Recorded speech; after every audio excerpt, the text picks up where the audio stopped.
మొత్తంగా తెలంగాణ రాజకీయాలన్నీ వేడెక్కుతున్నాయి. ఆ కంచం అంటే మనం కలిసి బంతి భోజనం పంచుకున్నామా, లేకపోతే కంచం అంటే మీ ఇంట్లో పిల్లలు మా ఇంటికి ఇచ్చిండ్రా, మా ఇంట్లో పిల్లలు మీ ఇంటికి ఇచ్చిండ్రా అని చెప్పేసి మాట్లాడుతా ఉన్నాడు. ఇది ఎట్లా చూడొచ్చు? దెబ్బకు దయ్యం వదులుతుంది అన్నట్టుగా తెలంగాణ జాగృతి దెబ్బ తగిలిన తర్వాత ఇది నీ అయ్యే రాసిండి కదా, నీ అయ్యను పోయి చెప్పుతో కొడతావా, నువ్వు అవలోపోలవు, ఇట్లాంటి మాటలు ఆమె పైన అనేకం మాట్లాడు. సామెత బారకపోతే సాగు దెబ్బలు కూడా తింటారు అన్నట్టుగా ఆ సామెత బారలేదు, సాగు దెబ్బ బాతాల పూసేటంటివి, డ్రామారావు వంటివి, వ్యక్తిగతాసనం చేస్తేవి, బాడీ షేమింగ్ చేస్తేవి, ఇన్ని రకాలుగా చేసినా కానీ అది జర్నలిజమా?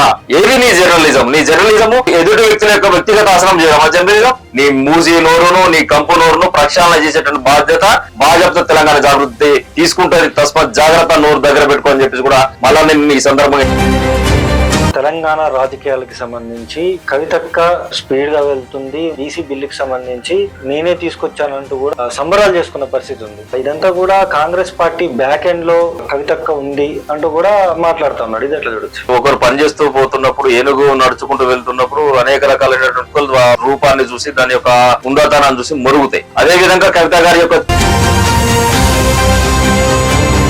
ఆమె ఆ రోజున బతుకమ్మ ఆడితే తెలంగాణ బతుకమ్మను తెలంగాణ భవిష్యత్తు రాజకీయాల కవిత గారు ఒక దిక్సూచి కాబోతుంది. తెలంగాణ రాష్ట్ర వ్యాప్తంగా కూడా ఎవరైతే కల్వకుంట్ల కవిత ఉన్నారో కవితకు సంబంధించి పూర్తిగా కూడా విమర్శలు కురిపించే యూట్యూబ్ ఛానల్స్ ఎక్కువైనాయి. వాళ్ళకి ఏం సమాధానం చెప్తారు ఈ వేదిక? విధానపరమైనటువంటి విమర్శలు చేస్తే ఏం లేదండి, డెఫినెట్లీ మేము ప్రతిఘటిస్తాం అట్లాంటి వాటిపైన. మాట్లాడితే ప్రాబ్లం లేదు, విమర్శిస్తే ప్రాబ్లం లేదు. అంటే వ్యక్తిగతంగా దూషించడం ఈ రకంగా చేస్తున్నప్పుడు దాడులు చేయడం కరెక్ట్ అంటారా, కరెక్ట్ కాదంటారా? నేనేమంటున్నా, కుక్క కాటుకు చెప్పు దెబ్బ అంటారు కదా, ఆ పద్ధతిని